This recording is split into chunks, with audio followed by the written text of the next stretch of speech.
Hi Josie fam, welcome back to my channel. This is the final episode of the Olympia Beauty, and in this video I'm going to be sharing with you some of the excerpts from the conferences and the lectures they had. And this is the grounds where the stands were, and this is the area they had the nail competition. So they also had a massage competition that I'm going to be showing you later on in this video. And so here is the area the nail techs go for marking after they are done with their competition. So some of the topics or the lectures that I'm going to be sharing in this video include how to make a success out of working mobile as a nail tech, and this was with Claire Woodcock, and how to be a more sustainable salon business with Green Salon Collective. So take a listen and I'll be right back. You might be thinking, well, why should I go mobile? Maybe like me, you're doing it as like a second job for now. Maybe it's a side hustle, kind of seeing how the finances go, seeing if you can make some money out of it. Maybe you've got kids at home and actually setting up a home salon isn't really have like the perfect little area at home to set up. And thought, I don't want to be cleaning the house every time clients come in. And you can be there for the kids if you've got kids or other things going on. You do get variety in your day because you're not just sat in the same place every day.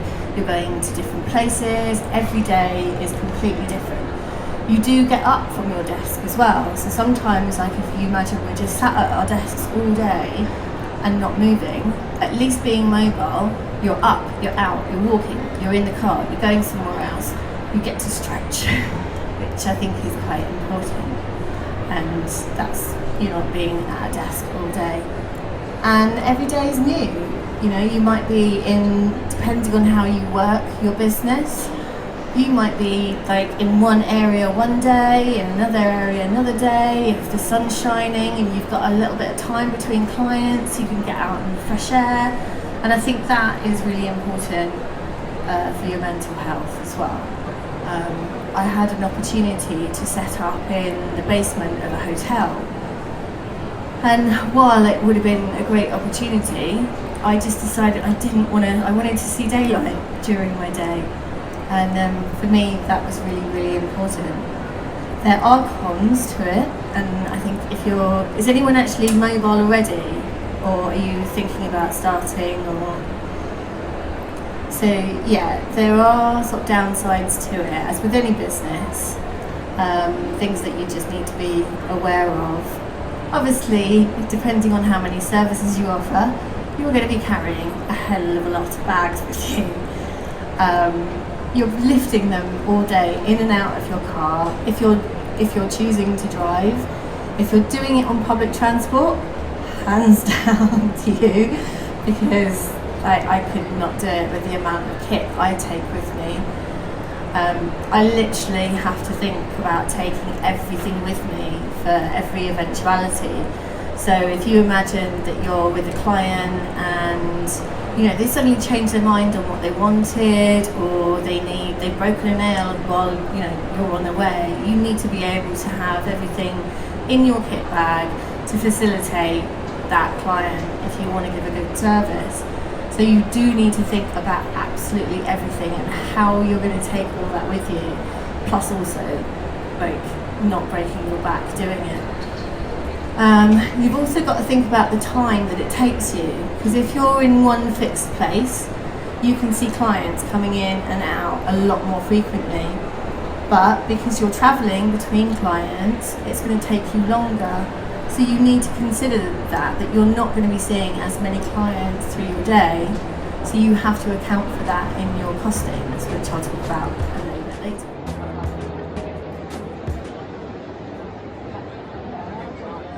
That is definitely in demand from your clientele.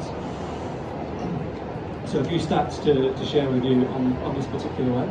So 90% of Gen Z, so your next wave of customers, they actually expect brands to do more to reduce their carbon footprint, and their people have been prompted to take more action to tackle climate change. And of those, 28% said that they were motivated by the recent events.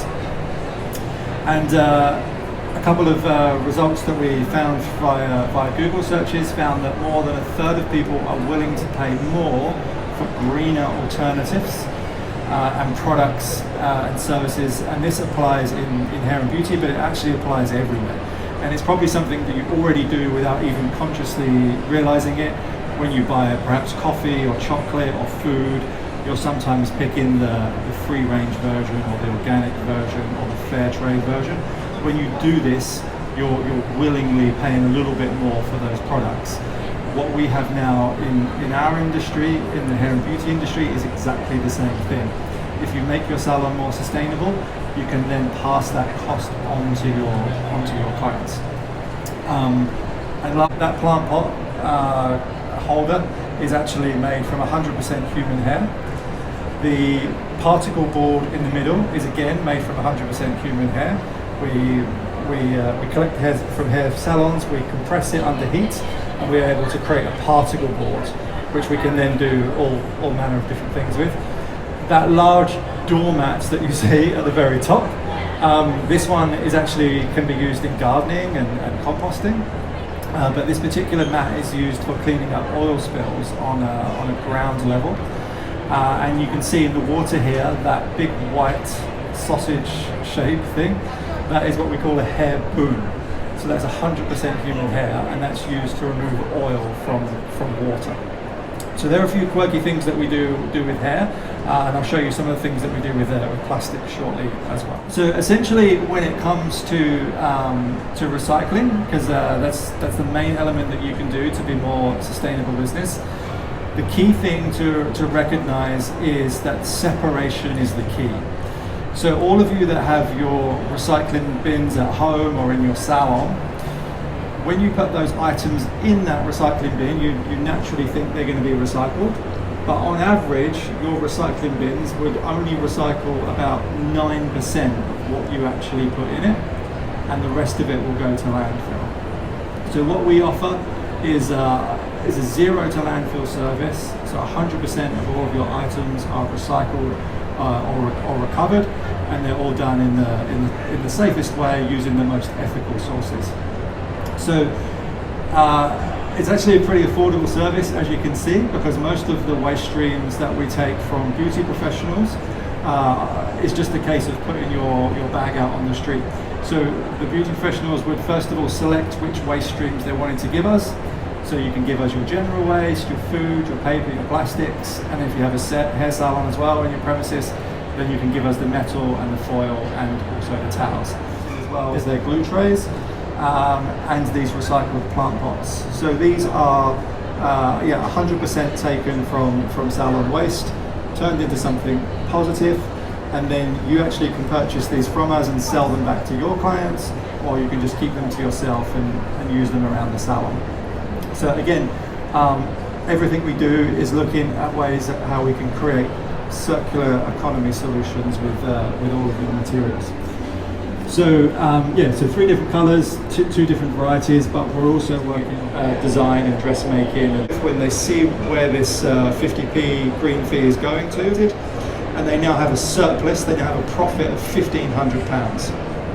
Now I thought that they were just going to say, need a healthy meal, they can go to one of these locations and get a meal. We've provided about 4,000 meals, and then also Mossy Earth. So this is a company that we've done rewilding projects with. We've planted over 1,000 trees, we've restored lakes and rivers and forests all over the UK. So far, this is the first floor again, and these are all the judges for the Olympia competition. So the Olympia competition is where they had competitions for nail techs, and very soon in this video I'm going to be going downstairs where they had the talk on health and beauty or health and well-being, as well as the massage competition.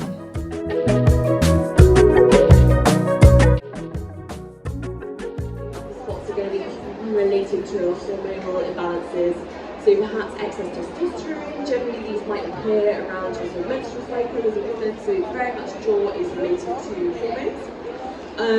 Generally this sort of puffiness under the eyes, as I said, sort of you can get it's a sign of fatigue, but also remember dehydration, and we just don't drink enough water, we really, really don't. And one simple tip to take away, and you'll start to feel so good for the rest of the day.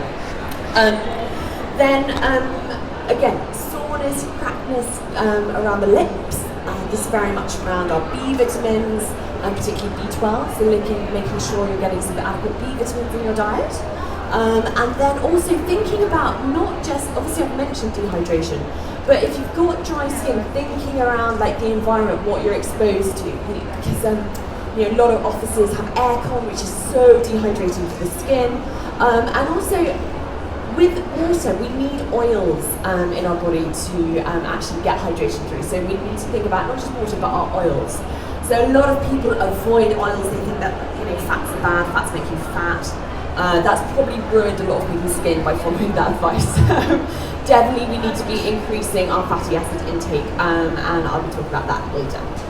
So just a really good concept of thinking about your skin and actually diving into what is it showing and what can you learn about the body.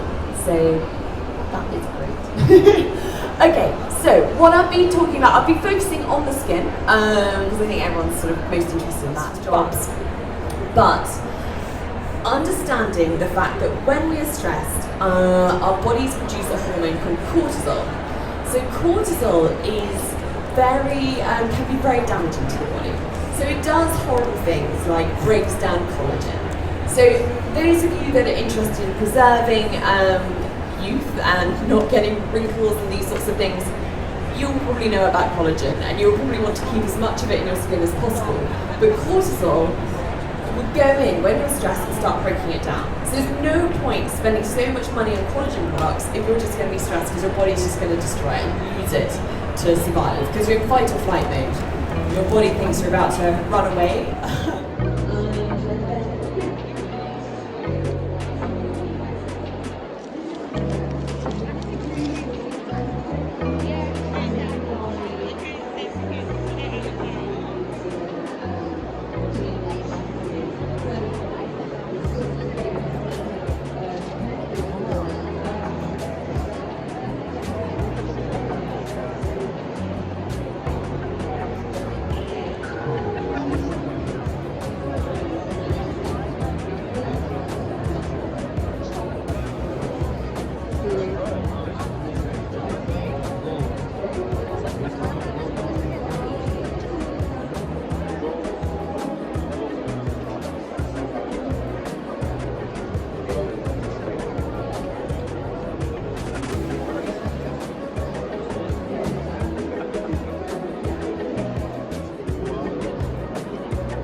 So this year's Olympia Beauty, I learned a lot on this trip. I got a few items from Kiara Sky, nail products for my work, and also some free eyelashes from Pink Fishes.